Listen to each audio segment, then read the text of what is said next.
Gold, trusted gold buyers. మీరు తాకట్టు పెట్టిన బంగారాన్ని విడిపించి ఈ రోజు ఉన్న మార్కెట్ ధరకు కొనబడను.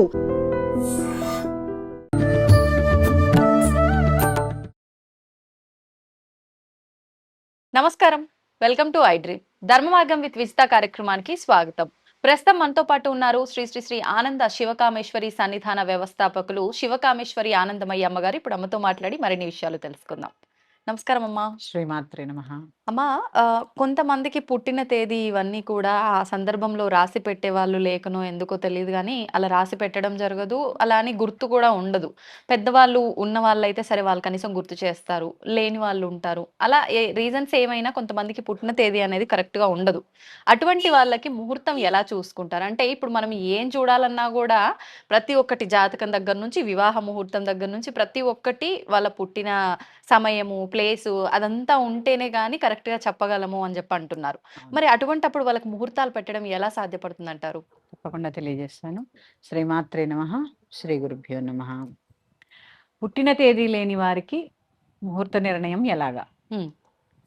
వారికి పుట్టిన తేదీ లేకపోయినా, పుట్టిన ఘడియలు రాసుకోకపోయినా కూడా వారు జన్మించినప్పుడు ఒక నామకరణం చేస్తారు కదా! హ్మ్. ఆ నామానికి మొదట ఏ అక్షరం అయితే ఉంటుందో ఆ అక్షరంతోటి, అందుకే మనకి నామ నక్షత్రాలు అని ఉంటాయి. ఆహా!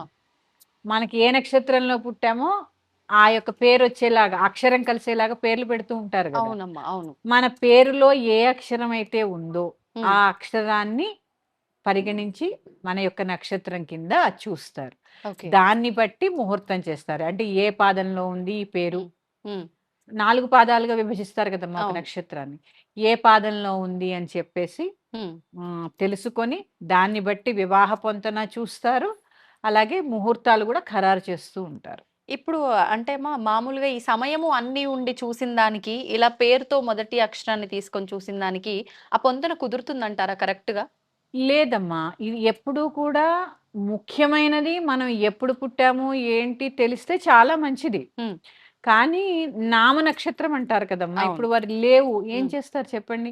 కానీ మా పూర్వీకులు నాకు చెప్పిందేంటి అంటే, ఏ వ్యక్తినైనా కూడా ఇన్ని సంవత్సరాలు ఒకే పేరుతో పిలుస్తూ ఉంటే, ఆ నక్షత్రం, ఆ పేరులో మొదటి మొదటి అక్షరం అక్షరం. ఏదైతే ఉంటుందో, అదే వారి యొక్క నక్షత్రం కింద పరిగణించబడుతుంది అని చెప్పి మా పూర్వీకులు ఒకసారి నాతో చెప్పారనమాట. ఆహాహా! ఆ విధంగా పరిగణలోకి తీసుకుంటే, ఆ పేరులోని మొదటి అక్షరాన్ని బట్టే హ్మ్.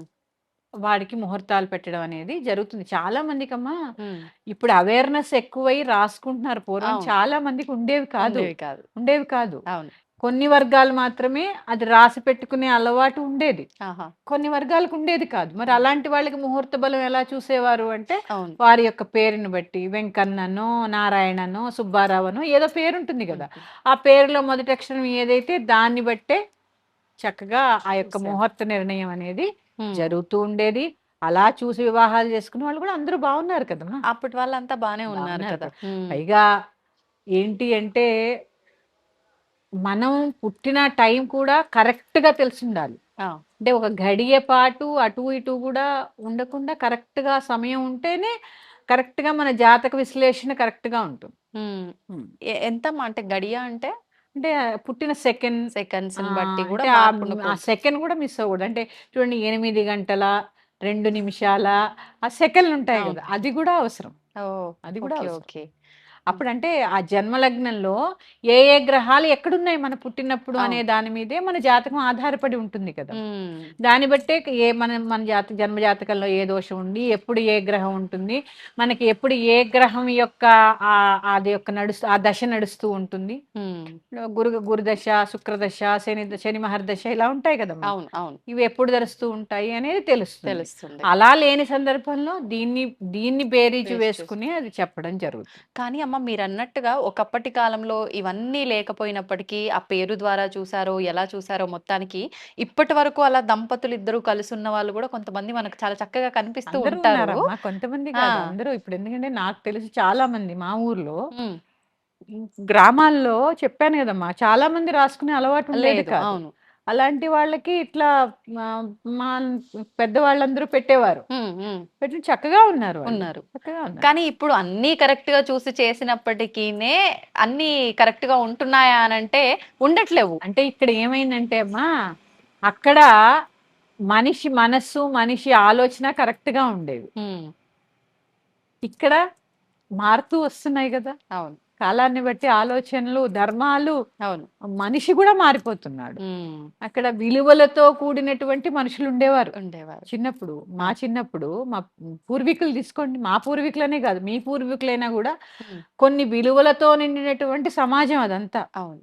ఉమ్మడి కుటుంబాలు ఇవన్నీ విలువలతో కూడినటువంటిది. ఉమ్, ఆ వ్యవస్థ నుంచి బయటికి రావడము, న్యూక్లియర్ ఫ్యామిలీస్ అవ్వడము, న్యూక్లియర్ ఫ్యామిలీస్ లో ఉంటూ కూడా యూనిటీగా ఉన్న వాళ్ళు ఇప్పటికీ ఉన్నారు. న్యూక్లియర్ ఫ్యామిలీ అయ్యుండి పక్కింటి వాళ్ళతో పడుతూ ఎదురింటి వాళ్ళు పడుతున్న వాళ్ళు చాలా మంది ఉన్నారు. అవును. అంటే రాగద్వేషాలు అనేవి ఎక్కువైపోతున్నాయి. ఎందుకు అంటే నేనే చాలా బాగుండాలి అనే ఆశ ఎక్కువైపోతుంది. ఉమ్, ఎప్పుడైతే ఇది ఎక్కువైపోతూ ఉంటుందో, ప్రకృతి అనేది అందరికీ సంబంధించినది, ఆ, అందరికీ సహకరిస్తుంది. ఇలాంటి ఆలోచన మనలో పెరుగుతూ ఉన్నప్పుడు ప్రకృతి కూడా సహకరించదు. అవును అవును. అదేనమ్మా అక్కడ ఉమ్, మనిషి విలువలతో కూడి ఉన్నారు పూర్వం. ఉన్నారు. ఇప్పుడు ఆ విలువలు తగ్గిపోతున్నాయి. అవునమ్మా అవును. ఆ విలువలు కొన్నైనా తెలుసుకునే ప్రయత్నము, పాటించే ప్రయత్నం చేద్దాం. ఇప్పుడమ్మా కొన్ని సందర్భాల్లో అంటే ముహూర్తాలు అన్నీ ఇలా చూసినప్పటికీ చేసినప్పటికీ కరెక్ట్గా ఉన్నారు, కొన్ని కరెక్ట్గా లేవు. కానీ కొన్ని కొన్ని సందర్భాల్లో ఈ లవ్ మ్యారేజెస్ కానివ్వండి, గుళ్ళోకి వెళ్ళి పెళ్లి చేసుకునే విధానం కుటుంబ సభ్యుల వరకే తీసుకెళ్ళి ఎటువంటి హడావిడి లేకుండా ఇలాంటివి చేసినప్పుడు ఖచ్చితంగా ఈ ముహూర్తం ఇవన్నీ చూసుకొని చేస్తారు అని అనొచ్చా? చెయ్యరు కదా ఎక్కువ శాతం అలా. అంటే అలాంటివన్నీ అసలు వర్కౌట్ అవుతాయా? అంటే లేదమ్మా, ముహూర్త బలం అనేది ఎప్పుడూ అవసరం. ముహూర్త బలం అనేది ఎప్పుడూ అవసరం. ఉమ్, ఎప్పుడూ అవసరం. ఎందుకంటే చూడండి, ఆ ఇంట్లో చాలా ముసలివాళ్ళు ఉంటారు. ఏమవుతుందో ఏమవుతుందో పెళ్లి ముహూర్తం పెట్టుకున్నామని టెన్షన్ పడుతూ ఉంటారు. అవును. ఆ ముహూర్త బలం ఏం చేస్తుంది తెలుసా? కొంతమంది చూడండి, వివాహం అయిపోయి అన్ని కార్యక్రమాలు అయిపోయిన తర్వాత ఏదైనా జరుగుతుంది అంటే అవును. అది ముహూర్త బలం, గొప్పతనం. ఉమ్, మన ధర్మాలన్నీ కూడా చాలా గొప్పవమ్మా. ఎందుకంటే ఆ ముహూర్త బలంలో యోగం ఏంటి, కరణం ఏంటి, ఆ రోజు నక్షత్రం ఏంటి, తారాబలం వీళ్ళిద్దరికి సరిపోయిందా, ఉమ్, ఆ ఆ ఆ పొంతనలో ఆ యొక్క చూడండి లగ్నంలో వివాహం అయితే వీరిద్దరికి ఎలా ఉంటుంది, ఇవన్నీ చూసి ఉమ్, ఒక ముహూర్త నిర్ణయం జరుగుతుంది. ముహూర్త అవును నిర్ణయం చాలా గొప్పది కదమ్మా. అవును అవును. ఇక ప్రేమ వివాహం అనే దానికి వస్తే, ప్రేమ వివాహంలో చూడనిది ఒక్క జాతకం మాత్రమే. ఉమ్, ఉమ్. మేనరికంలోనూ జాతకాలు చూసుకోరు, ఇటు ప్రేమ వివాహంలోనూ జాతకం చూసుకోరు. ఎందుకంటే ప్రేమ ఏర్పడిపోయింది కదా. ఓకే ఆ ఓకే. ప్రేమ అనేది అందుకే మ్, పొంతన్ని చూసేటప్పుడు ఈ గుణాలు చూస్తారు కదా, అందులో భకూట్ అని ఉంటుంది. అంటే ఈ ప్రేమ ఆహా. అది ఎంత కలిసిందని చూస్తూ ఉంటారు, అదే ఈ ప్రేమ. ఓకే. ఈ ప్రేమ అది కరెక్ట్ గా కలిసిపోయినప్పుడు ఉన్నట్లయితే ఇంకా మిగతావన్నీ ఇంకేం చేయలేం. చూడాల్సిన వాళ్ళు అవసరం ప్రేమలో ఒకళ్ళు ఆకర్షించబడ్డారు, ప్రేమ అవును. ఏర్పడింది. అప్పుడు ఇంకా ఏం చేస్తారు, ఎవరిద్దరిని ఆగుతారా? ఆగరు. ఆగని ఆగం సమాజంలో అంటే ఉన్నాం. వెళ్ళి పెళ్లి చేసుకునే వాళ్ళే ఉంటారు తప్ప. అవును, అందుకని ఉమ్, ప్రేమ వివాహాల్లో చూడనిది జాతకాలు మాత్రమే. కానీ ముహూర్త బలం చాలా అవసరం, ఉమ్, చాలా అవసరం. అంతే. ముహూర్త బలం అనేది ఎప్పుడైనా అవసరం. ఉమ్. అమ్మా సాధారణంగా ఈ మధ్య కాలంలో ఎక్కువగా చూస్తుంటాం అలా వాకింగ్కి వెళ్ళిన సందర్భాల్లో పెద్దవాళ్ళే కానివ్వండి, లేదు అంటే కొంతమంది ప్రత్యేకించి మార్నింగ్ లేచిన తర్వాత వెంటనే స్నానం ఆచరించి ఒక కవర్ పట్టుకొని బయటికి వెళ్ళిపోతూ ఉంటారు. అంటే ఈ పక్కింట్లో ఇంటి ముందర ఏమైనా పువ్వుల చెట్లు కనిపిస్తే ఆ పువ్వులు కోసుకొని వచ్చేయటం ఇది ఎక్కువగా చూస్తున్నాం. ఏముందిలే మన చుట్టుపక్కల ఉన్న చెట్ల పువ్వులు కోసుకొచ్చుకొని పూజ చేసుకుంటే అయిపోతుంది, మళ్ళీ ఆ పువ్వుల కోసం ఓ 10-20 రూపాయలు ఎందుకు అన్న పోకడా మరి ఎందుకో తెలియదు కానీ అసలు వాళ్ళ పర్మిషన్ కూడా తీసుకోకుండా ఇష్టానికి వీళ్ళెళ్ళి పూలు కోసుకొని వచ్చేస్తూ ఉంటారు. ఆ పూలతోటే దీపారాధన చేస్తూ ఉంటారు. అవును, మరి అంటే ఒక రకంగా ఇది వాళ్ళని అడగకుండా తీసుకొస్తున్నారంటే దొంగతనం చేసి తీసుకొస్తున్నట్టే కదమ్మా. అవును. నిజంగా ఆ పువ్వులతో చేసిన పూజ ఫలిస్తుందంటారా? తప్పకుండా తెలియజేస్తాను. శ్రీమాత్రే నమః. శ్రీ గురుభ్యో నమః. పువ్వులు కోసి, పక్కింట్లో పువ్వులు కోసి పూజ చేయొచ్చా? ఉమ్, చేయకూడదు. చేయకూడదు. ఎందుకంటే ఒకరి వస్తువుని వారి అనుమతి లేకుండా కోసుకోవడం అనేది దాన్ని ఏమంటారు, దొంగతనంతో దొంగ. సమానమే. సమానమే. అవును. ఎందుకంటే పాపం చూడండి, వాళ్ళు అనుకుంటారు ఈ చెట్టుకి ఇన్ని పువ్వులు వచ్చాయి, పొద్దున్నే లేచి మా దేవతకి, ఎందుకంటే ఆ ఆ చెట్టు ఎక్కడుంది, వారి వాళ్ళ ఇంట్లో. నివాసంలో ఉంది. నివాసంలో ఉన్నప్పుడు ఆ చెట్టుకి యజమాని ఎవరు? ఆ వాళ్ళే. ఇంటి వారు. మరి యజమాని అడగకుండా ఒక వస్తువు ఆ ఇంట్లోంచి తీసుకున్నప్పుడు అది దొంగతనమా కాదా? దొంగతనమే కదమ్మా. కదా! వాళ్ళేమనుకుంటారు పొద్దున్నే ఈ పువ్వులు కోసుకొని మా దేవుడికి ఉపయోగించుకోవాలి అని. ఎందుకంటే అనుకుంటా. దేవతకు భగవంతుడి పూజ కోసమే కదా మొక్కలు వేసుకునేది. అవును. అంతే కదమ్మా! అంతే. పువ్వులు పూచే మొక్కలు పెట్టుకున్నారు అనంటే అది పూజ ఖచ్చితంగా కోసమే దీపారాధన కదా! కోసమే. మరి అది వాళ్ళకి లేకుండా చేయడం మనది పాపమే కదా! అవునమ్మా. పైగా మా చిన్నప్పుడు మా అమ్మమ్మ గారు చెప్పారు మాకు, "మొగ్గలు కొయ్యకండి మగ పిల్లలు పుడతారు" అని. హ్మ్. ఎందుకు అంటే తల్లి చెట్టు నుంచి వచ్చేవే కదమ్మా పువ్వులనేవి. చెట్టుకి కూడా ప్రాణం ఉంటుంది హ్మ్. కదా! అది కూడా విలవిల్లాడుతూ ఉంటుంది. అవును. పైగా కొన్ని పువ్వులు ఒక ఒక 50 పువ్వులు పూసాయనుకోండి ఒక చెట్టుకి. హ్మ్. మనం 10 మాత్రమే పూజకి వినియోగించుకుని ఒక 40 పువ్వులు ఆ చెట్టుకి వదిలేయాలమ్మా. వదిలేయాలలా. ఎందుకంటే తల్లి నుంచి బిడ్డని వేరు చేసే హక్కు మనకి లేదు. తల్లి నుంచి బిడ్డని వేరు చేసే హక్కు మనకెవరూ ఇవ్వలేదు. హ్మ్. ఆ చెట్టు పువ్వులు ఆ చెట్టుకు సొంతం. నీకు ఎంతవరకు అవసరమో అంతవరకే కోసుకొని, మరి తెల్లారితే రాలిపోతాయి అంటే రాలిపోతుంది. ఆ! దాని యొక్క నైజం అది. హ్మ్. వాటి యొక్క దాన్నేమంటారు? జీవితకాలం ఒకరోజు. ఓకే. అంతే కదా! హ్మ్. హ్మ్. ఇప్పుడు అవును. చూడండి చేప నీటిలో ఉన్నప్పుడే అవును. ఆరోగ్యంగా జీవంతో ఉంటుంది. ఉంటుంది. ఆరోగ్యంగా ఉంటుంది. అదే చెట్టున పడిపోయింది గట్టున పడిందనుకోండి విలవిల్లాడిపోతూ అవును. ఉంటుంది. అది కూడా పువ్వు చెట్టుకున్నప్పుడే చైతన్యంగా ఉంటుంది. అవును. చెట్టు నుంచి ఎప్పుడు మీరు కోసి పెట్టండి, చెట్టు నుంచి పువ్వు కొయ్యగానే వాడిపోతూ ఉంటాయి. హ్మ్.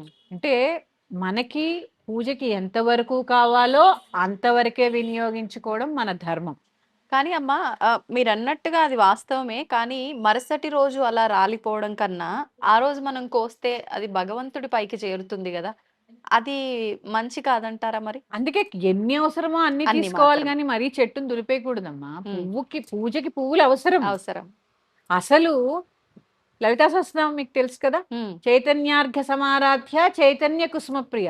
ఈ చైతన్య కుసుమం అంటే ఏంటో తెలిసినప్పుడు ఆ పువ్వుల మీద శ్రద్ధ తగ్గిపోతూ వస్తుంది. హ్మ్. అసలు పువ్వులేంటో తెలిసినప్పుడు హ్మ్. చైతన్య కుసుమం నీ నీ యొక్క బుద్ధి, నీ యొక్క జ్ఞానం, నీ హ్మ్. నీ ఆలోచనని ఆ భగవంతుడి పాదాల యందు సమర్పించినప్పుడు చూడండి ఆలోచన ఎప్పటికప్పుడు వస్తూ ఉంటుంది చైతన్యం.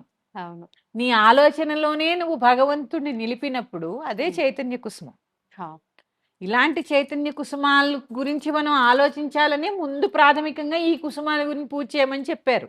ఓకే.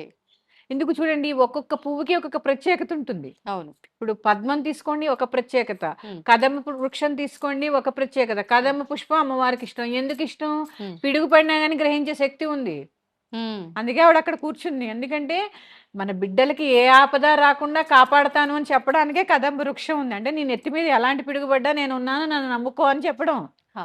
అంతే తప్ప 500 పెట్టి కదమ్మ పుష్పం కొని పెట్టమని కాదు అర్థం అక్కడ.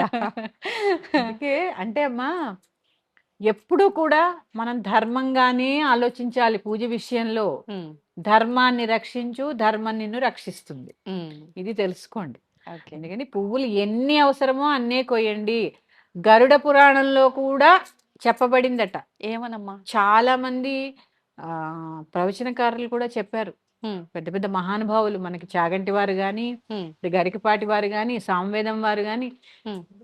ఎవరైతే పువ్వులు దొంగతనం చేస్తారో ఆ! వారికి గరుడ పురాణంలో చెప్పారట చాలా పెద్ద శిక్షలుంటాయట. హ్మ్. యజమాని అడగకుండా పువ్వులు కోసుకోవడం వల్ల. వామ్మో! అంటే ఏందో ఇది మామూలుగా అలా వెళ్లి ఇలా కోసుకొనొస్తాం కోసుకోవడం గానీ, దీని కాదమ్మా. వెనకాల ఇంత అదే భరించాలి. నేను వాకింగ్‌కెళ్ళి పువ్వులు కోసుకొస్తా అన్నట్టుండదు. ఆ! అంత తేలిగ్గా ఉండదు. ఆ! మనది కాని వస్తువుని మనం ముట్టుకోకూడదు. అది పువ్వులే కాదు ఏదైనా సరే. ఏదైనా సరే, హ్మ్. ఏదైనా సరే మనది కాని దాన్ని మనం ఆశించకూడదు. కానీ ఆ పువ్వులు అలా అందంగా కనిపించాయంటే ఖచ్చితంగా కొయ్యాలి అన్న వస్తుందమ్మా. వేలోకెళ్ళిపోతూ వెళ్ళిపోతుంది. ఉంటారు. అది యొక్క అంటే మన ఆలోచన అలా ఉంటుంది. ఎందుకంటే అవును. ఆ పువ్వులు కొయ్యాలి, భగవంతుడిని అలంకరించుకోవాలన్న ఆలోచనలోనే పాపం అందరూ అవును. కోస్తుంటా. అవును. అదేదో వాళ్ళక్కడ దొంగతనం అంతే. చేసేయాలన్న ఆలోచన కాదు. అంతే. కాకపోతే పక్క వాళ్ళ వస్తువులు మనల్ని తస్కరించే హక్కు మనకి లేదు. లేదు. అమ్మ ఇప్పుడు ఒకవేళ వేరే వాళ్ళ ఇంట్లో అయితే ఓకే. లేదు కొన్ని మనకిప్పుడు రోడ్ల పైనే ఆ స్ట్రీట్‌కి ఇరువైపులా ఉంటూ ఉంటాయి. ఆ! అలాంటివి పూజకు అవసరమయ్యే పుష్పాలకు సంబంధించినవి ఉంటే అవి తీసుకొని అది రావచ్చంటారా? ఎందుకేసారని అందం కోసం కదా వేస్తా. ఇది రహదారంతా అందంగా కనిపించాలని మనకి ఆ చెట్లేస్తే ఆ! మనం వెళ్ళి తెంపేస్తే అక్కడ అందమే ఉంటుందండి. ఓకే. పక్కింటి వాళ్ళనే మీరు ఎవరి దగ్గర అయితే కోస్తారో చెప్పకుండా ఆ! చక్కగా వారినే అడిగి కొన్ని తీసుకోండి. అది ఇందులో ఉత్తమం. అమ్మా కొంతమంది చాలా మంది చెట్లు పువ్వులున్న ఇవ్వరు. ఆ! ఇవ్వరు. ఇవ్వరు. వాళ్ళకి దోషం ఉంటుందా మరి? మరి అడిగినప్పుడు ఏ వస్తువైనా ఇవ్వాలి గదా! ఇవ్వండి అన్ని పూలు మీరేం చేసుకుంటారో ఒక 100 పూలున్నాయనుకోండి. ఆ! ఒక 10 మీరు తీసుకోండి. ఒక 10 పంచిపెట్టండి. ఒక 80 పువ్వులు చెట్టుకొదిలేయండి. ఆ! చెట్టు నుంచి గూడా పూర్తిగా తురిమే హక్కు మనకి లేదు. హ్మ్. ఇవన్నీ చిన్న చిన్న చిన్న దోషాలమ్మా. చిన్న చిన్న దోషాలివన్నీ. ఆ! అందుకని పూర్తిగా విచ్చుకొని పువ్వులు పెట్టడం గూడా దోషమే. ఈ పువ్వులు కోసేటప్పుడు కూడా అమ్మ సాయంకాలం అయితే పువ్వులు కోయకూడదు అని చెప్పి, అది కూడా దోషము అని చెప్పి ఇలా రకరకాలుగా చెప్తుంటారు కదా! అది వాస్తవమే అంటారా? వృక్షాలు మరి సాయంత్రం నిద్రపోతాయంటారు కదమ్మా! హ్మ్. అవి మనకి మన నుంచి కార్బన్ డయాక్సైడ్ పీల్చుకుని ఆక్సిజన్ మనకు అందించి అవును. అలసిపోయి ఉండి అవి కూడా విశ్రాంతి తీసుకుంటాయి కదమ్మా! తీసుకోవాలి కదా! తీసుకోవాలి కదా! అలాంటి సమయంలో నిద్రపోతున్న సమయంలో ఎళ్లి పువ్వులు తెంపుతానంటే ఎలాగా? హ్మ్. అవన్నీ చేయకూడని పనులని అంటే ఇలా చెయ్యకూడదు అంటే అయినా కనీసం మనం మానేస్తామని మానేస్తాం. చెప్పారు. కానీ మనం అలా ఎందుకు చేస్తాం? చెయ్యొద్దు అన్నదే చేసి చూపిస్తాం. ఎక్కువ చూపిస్తూ ఉంటాం. ఇప్పుడు అలా తెంపిన మాత్రాన అంటే మళ్ళీ అదేమైనా దోషమా అమ్మ? సాయంత్రం చెట్లు ముట్టొద్దమ్మా. ముట్టొద్దు. ముట్టొద్దు. 6 తర్వాత చెట్లు ముట్టొద్దు. హ్మ్. అది అంటే మేము పెద్దల మాట విన్నాం గాబట్టి నిద్రపోతాయి ముట్టుకోకండి అనేవారు. మా అమ్మమ్మలు, బామ్మలు అంతే. హ్మ్. మేము ఎందుకు ఏంటని అప్పుడు ప్రశ్నించలే. మా మా యొక్క మేము తెలుసుకోవాలన్నప్పుడు ఈ పుస్తకాలు చదివో, ఏవి చదివో తెలుసుకున్నాం తప్ప ఆ! అవి ఎందుకు ముట్టుకోకూడదు మీరు ఆ! వద్దన్నారు గాబట్టి వెళ్లి ముట్టుకుంటామని మేము చెప్పలే. ఎందుకంటే కొన్ని కొన్ని సాంప్రదాయాలు మన పెద్దల ద్వారానే మనకొచ్చాయి. అవునమ్మా. వాటిని గౌరవించవలసిన బాధ్యత మనందరి మీద ఉంది. కొన్నిటికి దాన్నేమంటారు? కొన్నిటికి ఎందుకు అని అడగకూడదు. అడగకూడదు. ఫాలో అయిపోవడమే. ఆచరించాలంతే. అంతే. ఎందుకు అని అంతే అండి. క్వెషన్ చేయకూడదు. హ్మ్. ఏదైనా మన మంచి కోసమే. అవును. పెద్దలు ఏదైనా చెప్పారు అంటే మన మంచి కోసమే అనే అవును. ఆలోచన మనకున్నప్పుడు ఎదురు ప్రశ్న రాదు. హ్మ్. శ్రీమాత్రే నమః అమ్మ. శ్రీమాత్రే నమః. దీన్ని తవ్వండి. తవ్వుతూనే శివలింగం. పరమాత్మకు జీవా సరే దాన్ని అట్లా కప్పేసేయండి, చూపించదండి. Krishna is there. మూర్తి పూజ కాదు, సాక్షాత్ బ్రజేంద్ర నందన భగవాన్ ఉన్నారు మూర్తిలో. ఏమీ ఆశించకుండా ఆరాధించే వాళ్ళు కూడా ఉన్నారా ప్రభుజీ? నిజమైన భక్తి అంటే మనకు తెలియదు కాబట్టి